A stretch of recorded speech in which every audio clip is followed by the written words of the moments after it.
Hi everyone, I'm Dr. Z. I'm a clinical psychologist specializing in adult transgender care.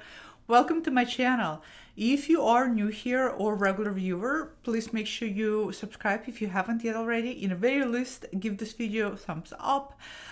This will help me greatly. It will also help others find this content. If you are especially a trans woman, trans femme person, and have Instagram and don't yet follow me on Instagram, link is below. I invite you to join me on Instagram. I create content there specifically for you and would love to connect with all of you. Having said that, welcome to our Friday Q&A. This is where you as a viewer ask me a question that is related to your situation. You can email me your question. My email is below in the description box, and I put all of the questions in the folder, and then I randomly select four questions for each Q&A and we go through answering them, and I try to give you my best guidance and best tips and best type of feedback that I can based on my experience in the adult transgender care field. As always, I block out everybody's information, make sure that everybody's information is private, and as always, I'm going to put down timestamps. So I'm really excited for today. Let's get started. First question for today. Hello, Dr. Z. Thank you for the great content. It has been incredibly helpful. You are so very welcome. I'm a 46-year-old born male at birth. I began transitioning on hormones at the age of 44, and I have come incredibly far in my process, taking baby steps with starting at home, then friends, then full-time at work, etc. I live 2,000 miles away from my parents and family, and up to this point, I have not told them. However, it is very clear now that I cannot hide it physically anymore. I recently did come out to my sister, who was, I think, a lot for her. Okay, so you think it was a lot for her, but wasn't bad. However, we haven't revisited the conversation. However, my parents are well into their 70s and not in best health, and I don't want them that stress on them, but I feel hiding my decision is also not ideal for my health. How can I, or is there a way to come out to them that is gentle and I hope a positive outcome? So this is a great question. This is a question that a lot of you have been lately asking me about in Q&A. Either how to come out to a partner who you have a feeling is not going to take it well.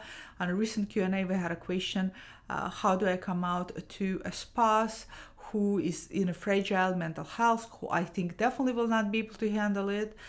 So this type of question, how do I come out to either parents who are older or partners or people in our lives that we feel are not going to take it well, it seems to be really circulating. And it seems to be on the forefront of a lot of people's mind.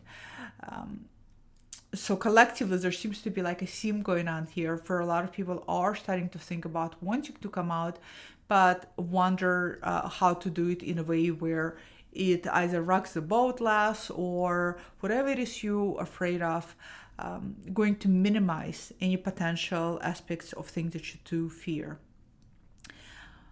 When it comes to coming out, which I think that is really important for all of you who want to do that to do. Because as a psychologist, I know how much coming out helps alleviate distress, makes you feel like you're able to breathe, and just puts you in position to start then deciding what, if anything, you want to do. And I think that's just a really good step forward because it's really hard living a life, carrying all of this information about yourself within yourself and not to share it with anybody. And so as a psychologist, of course, I think coming out is really, really important. I also know from working with so many individuals that coming out is a personal process. It looks and it takes place at different times for everybody. The way people come out is different. What I can share with you is what I find to be, in my experience working with so many people, the best way to come out. I would say best, maybe not the right word. Maybe more, gentler is not the right word either, but a way to ease in the conversation of what you're about to share. Let's put it that way. That's a better way, doesn't it? And the way that I recommend, and you parents are in their 70s, and I think for a lot of people who do have aging parents, it becomes really important to come out, because there's a part of you that wants your parents to know before they depart this earth. The way that I recommend coming out, and this is, by the way, for anybody who is hesitant and nervous to come out, is instead of overwhelming people you're coming out to with a ton of information. For example, I know that I am trans femme, just giving you an example, and I definitely want to go on hormones, and I definitely want to have this and this and this surgery, and I already have appointment to hormone clinic, or already started hormones, and there's nothing you can do to stop me. I've seen people do that, by the way. You have to realize that chances are you're coming out to a person that is going to be surprised by your coming out, which is natural, right? If somebody were to share something about them with me that I wasn't aware of, it will surprise me too. And then if you're coming out to your partners with whom you've been for a while, it may or may not actually surprise them. They may already had a feeling something was going on. But regardless, you are sharing a lot of things that you have been holding on, and you have accumulated, and you have been thinking and sitting on, and you had time to digest. They have not had time to digest. And this is where a much more ease into the conversation approach works way better.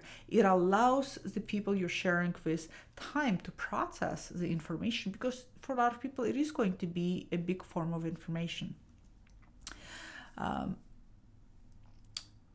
we can all debate and have a conversation on whether it should be a big form of information for people to come out to.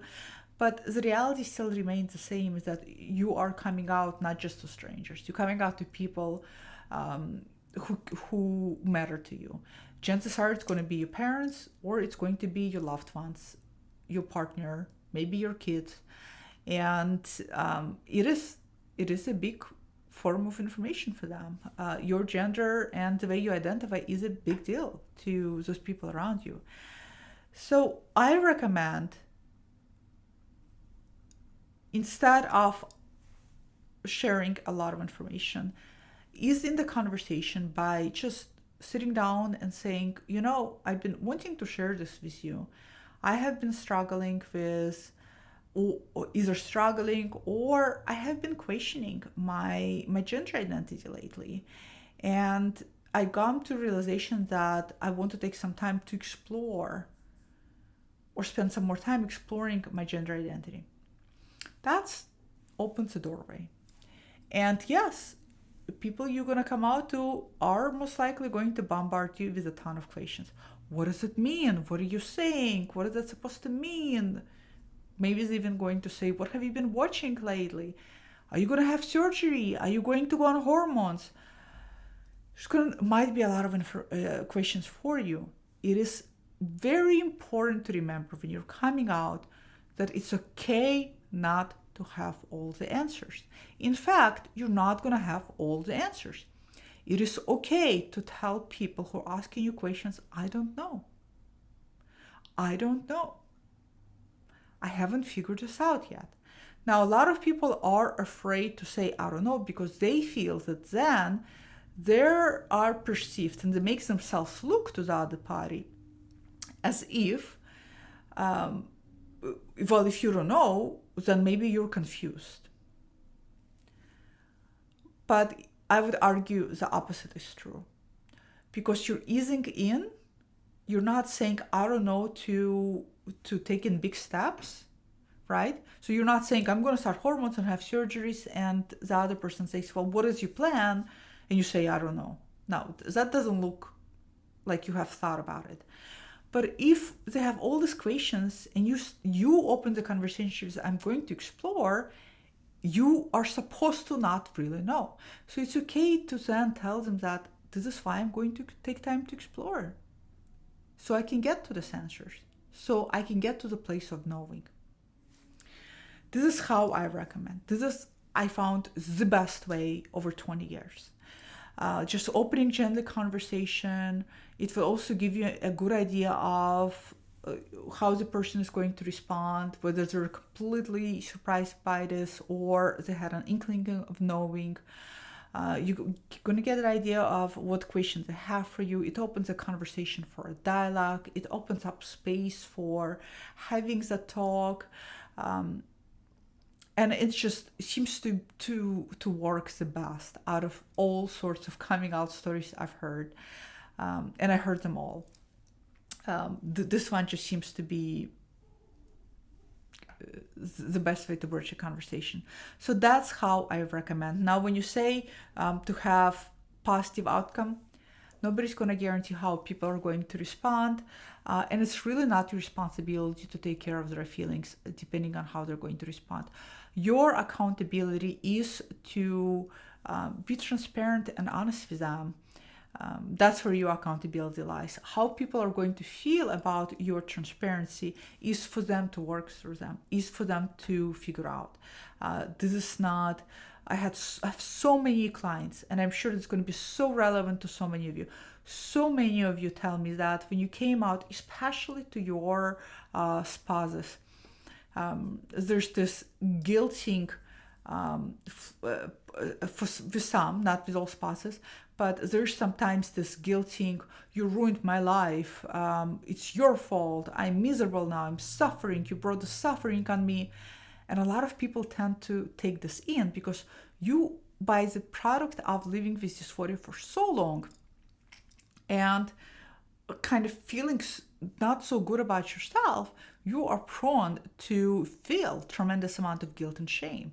And so it's very easy to internalize the spouse's feelings as yours. And always tell clients, no, Now, they have a spouse, partner, anybody you come out to has absolute right, 1,000% have a right to have feelings, to feel something about you coming out. They may feel confused, they may feel even devastated, they may feel overwhelmed, maybe they'll feel an element of anger, they may feel betrayed, they may feel abandoned. They have a right to feel every emotion under the sun. But you're not the one who is making them feel that. You're not the one responsible for their feelings. If they have particular feelings, they're coming from their own inner places. And that's for them to work through it. So I think this is really important to remember. But great question, and I wish you all of the best in sharing this information with your parents. Question number 2. How to deal with negative reactions from, I think we're going to have a lot of questions coming out today. It's usually a pattern when I randomly select questions. How to deal with negative reactions from family after my trans girlfriend's coming out. My dad is very supportive, but I'm not so sure about my grandparents. How to cope with people saying, wow, you're such a good person to stay with her after transition. I hate that because it implies I'm not with girlfriend of my own volition. This is a great question. So it sounds like you are in a relationship with somebody, that person has come out, that person is maybe sounds like going through transition. And while your dad is supportive, you're struggling because your grandparents and maybe some other people, like you said, just make it sound like you're with your girlfriend because you maybe feel sorry for her, maybe you pity her, maybe you feel guilty, versus because you care about her, maybe you love her, maybe you are not only love and care about her, but you are there to support her throughout this. Maybe you're also evolving with her as your relationships evolves into something else. So how do you deal with when grandparents imply that? Well, I think it is kind of shitty when people say that. I do think that a lot of times when people say that, they don't really think through how it comes across and how it sounds. So one way I think is that I would encourage you to look at it is, well, what about then coming back and having a conversation, opening up a conversation with your grandparents about that particular remark, and just challenging them and gently saying, well, when you say that, it makes me feel like you're implying that I'm not with her out of my own decision making.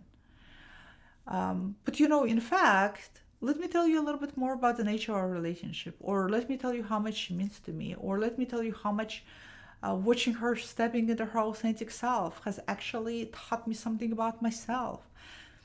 So I would encourage to help, take this if you want. Again, it's not going to be for everybody. Now, I'm talking about basically taking this as an opportunity to help other person grow and understand how something that they said is just, fox pass. And just have a conversation with them. I think it would be good for you to do that because you then advocating for yourself. You're not defending yourself, but you are asserting yourself. And that's incredibly empowering. So I would recommend for you to approach it from that perspective. I would love to hear if viewers have any feedback for you. But I think when a family tells us things like that, I think it's okay to, to push back and to... I definitely had something, not exactly the same thing, but I married somebody who has 3 kids from previous relationship, and in the beginning, my mom, she had those comments of, wow, this is like really nice of you to basically marry somebody. She said this baggage, and I challenged her and I said, well, what, this kind of indicates that you don't hold me in high regard for me to have my own self of agency, my own opinion, my own thoughts about this. You kind of projecting onto me that you wouldn't have done it. And that opened up a whole conversation, and it changed to the good way our relationship. So I really encourage you to approach it from that angle if you can. That's going to be something up to you. But this is a great question, and I think people make comments like that all the time, not just when this happens in the context of relationship, but in other ways too. And it implies not so nice things. I think a lot of times people don't even realize that. Great question. Question number 3. My question: I'm 41 and married. Throughout my life, I have always had tendencies in different aspects of life that pointed me towards transgenderism. I only allowed myself to reflect and recognize that about 5 years ago when my ex slowly cracked. So, being married now for 16 years, is it the best decision to live with compartmentalizing my gender? You know why I'm making this face?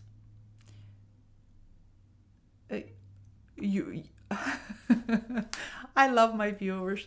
I think a lot of you who are watching this already know what I'm going to say to that, right? If I come out to my wife, I will uproot a good marriage with a loyal and conservative wife, a loving but highly critical family, and a job where transitioning is just not an option. Stuck. Your guidance is greatly appreciated.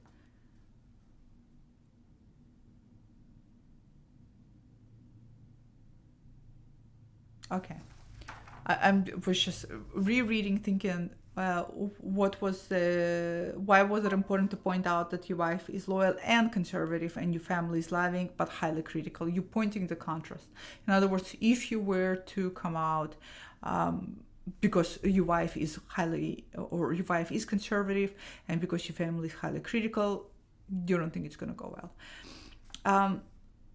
16 years. Compartmentalizing my gender. Is it best decision to live compartmentalizing your gender? In my professional opinion, no, because it won't last. It just doesn't last. Especially now that you're aware. It tends to last when we're still in denial, when we're still pulling those justification, rationalization strings without being really fully aware. That's when it works. The minute we become fully aware and our egg cracks, You can sustain it, but it comes at now expense of your health and your well-being, because it'll start eating you from inside out. Now, let me put it this way. I understand the juxtaposition of trying to figure out if your authentic self is worth it. Stepping into your authenticity, taking steps toward it, transition or not, whatever you decide, if it's actually worth this accumulation of relationships you have over here, 16-year marriage, family, job. Now, I always hold an opinion that everybody has a right to decide whether it's worth it for them or not. Because I always say transition is not something that's worth it for everybody, because I've seen so many people decide for themselves that it's just not worth it for them. Now, by deciding it's not worth it, it doesn't mean that you are not struggling with dysphoria. It doesn't mean that your authenticity is not relevant or doesn't matter to you. It just means that you realistically looked at your life, and you have actively, and from that point of awareness, made a conscious decision for yourself that, you know what, yeah, I am transgender, but I'm also making an active choice not to do anything about it. This is very different, because shows a level of acceptance of your trans identity, and a level of acceptance and in decision making of what you're going to then in a way give up from one or the other direction, and you're making an active decision. And everybody has a right to do that.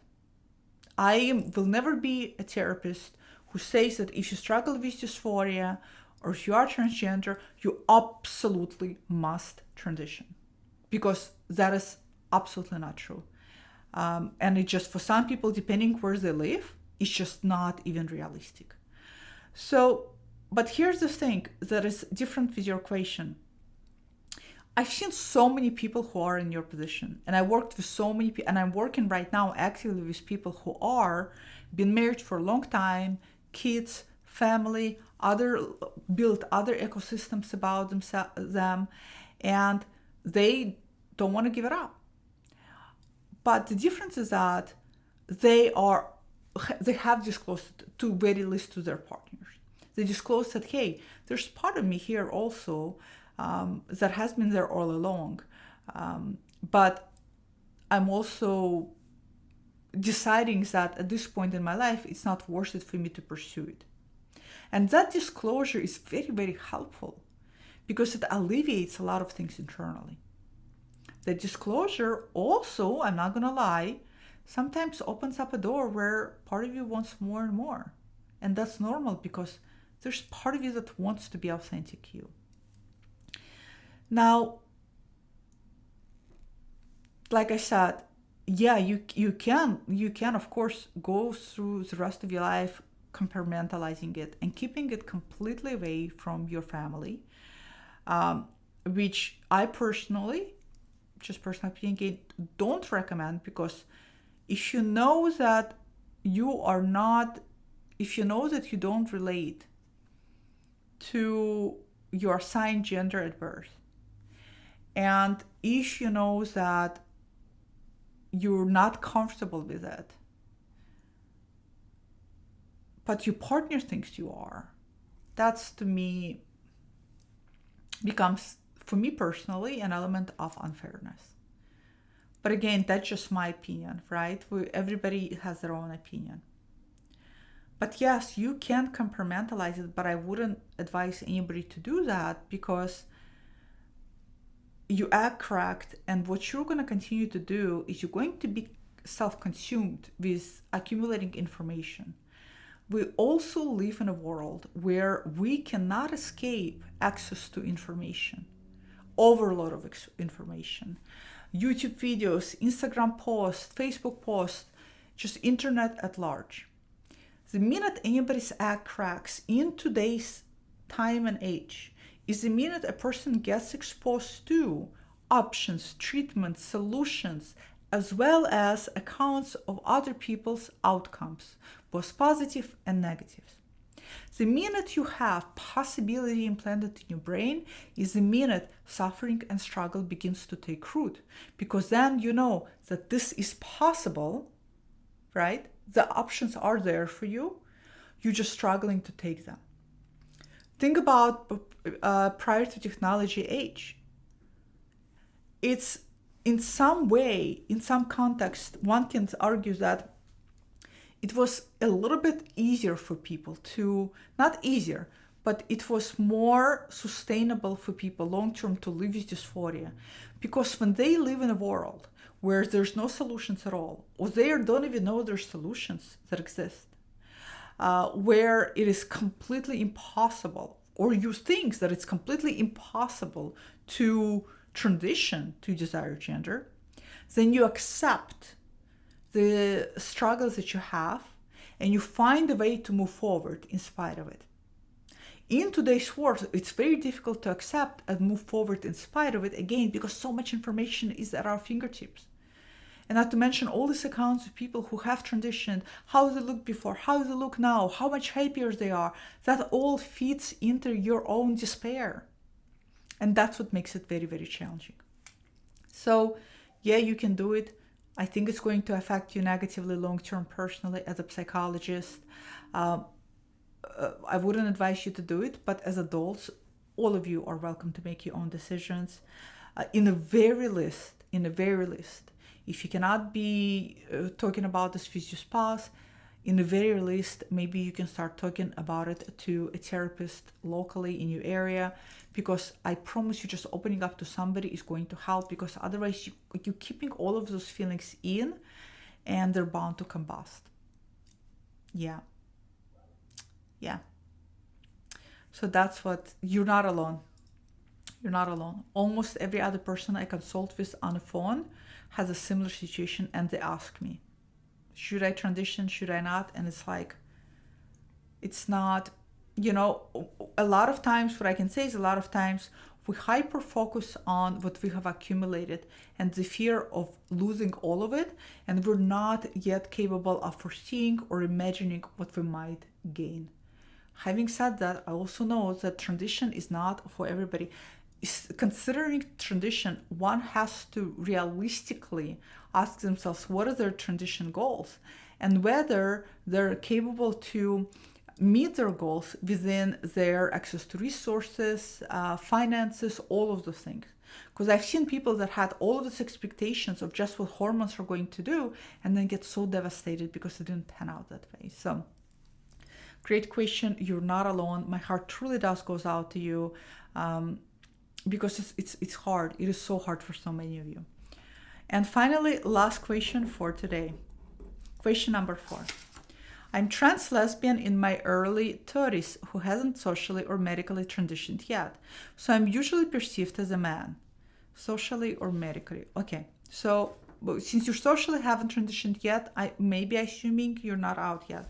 While I've had much success attracting women throughout my life, since discovering I'm trans, it's painful knowing their attraction is based on a version of me that hides my true self. So it sounds like you are aware that you are a woman, but you're not out yet. And so when women are attracted to you, and you are attracted to women because you are a lesbian, for you it is hard because you're realizing they're attracted to your assigned gender that they see and not who you actually are, because you're not out there yet.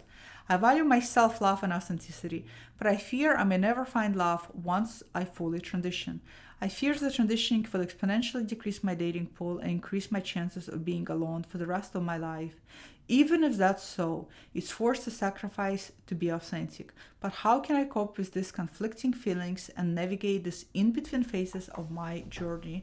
What a great question. A lot of questions today, by the way, can I just say, are so fear-based. I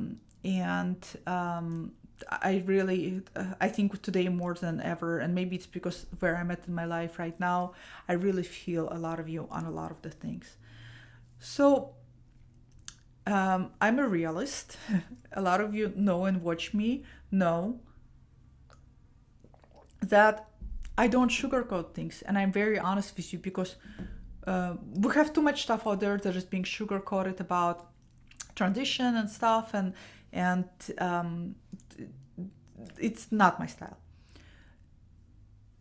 Without a doubt, for somebody who is male assigned at birth and navigating their life as a man and looking for a relationship with a woman, the chances of finding a partner are going to be greater, without a doubt, than for somebody who is a trans woman looking for woman partners.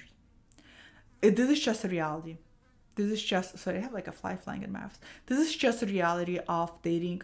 You already know this because that's what you're afraid of. A lot of my viewers already know this. This is just a reality. And even in the context of this reality, yes, this is reality. You still have a possibility. Is it impossible? Absolutely not. Is it possible and probable? Yes.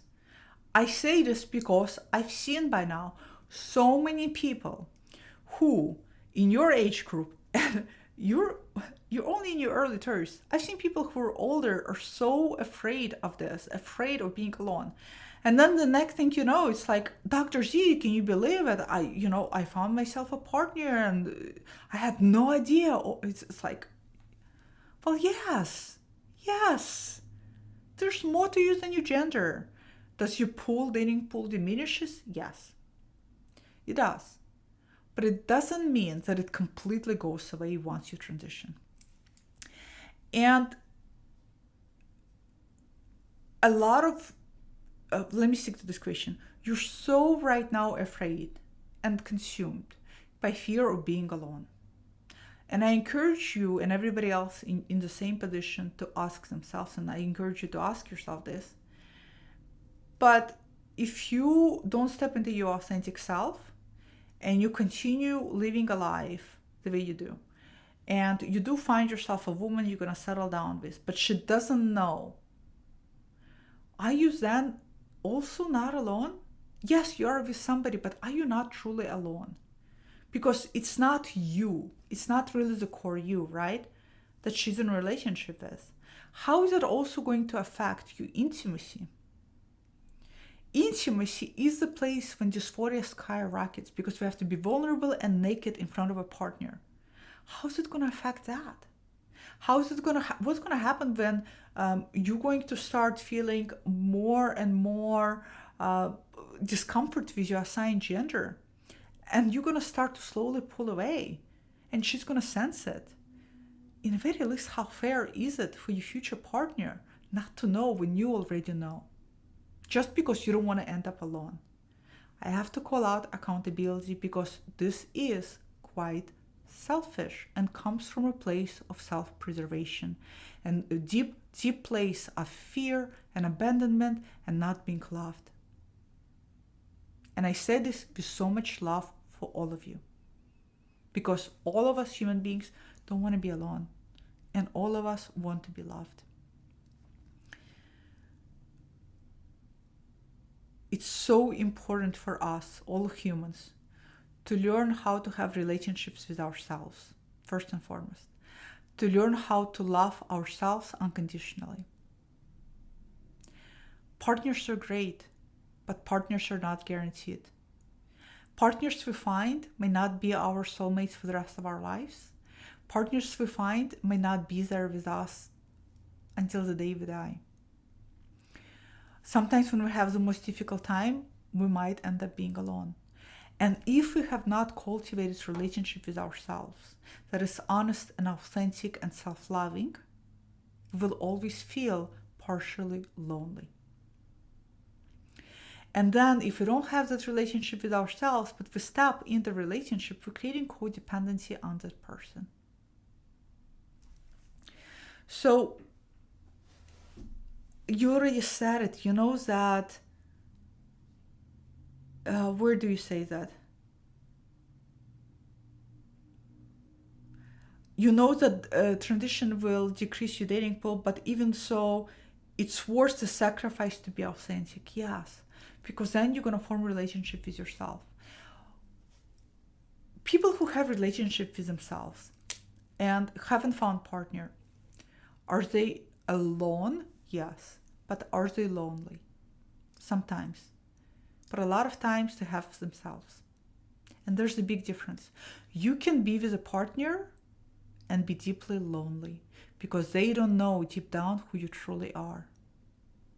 I just want you to think about that. I want all of you to think about that because this is such a common question. Such a common question. Yeah, so just think about that. Loneliness versus being alone. And try to cultivate that relationship with yourself. Again, I know everybody is scared of dating as a trans person, sharing their transgender history. I see the world rapidly changing. Maybe not changing fast enough. Newer generation is definitely more gender open, gender expansive, gender diverse. I see relationship being formed. I have clients of all ages who do find partners. Sometimes, yes, it does take a while. Sometimes it does, absolutely. But you know what? Dating always takes a while. Dating in general is just not easy. And so I would encourage for you to think more about your relationship to yourself and your connection, authenticity to yourself versus being so afraid of the future. These are great questions for today.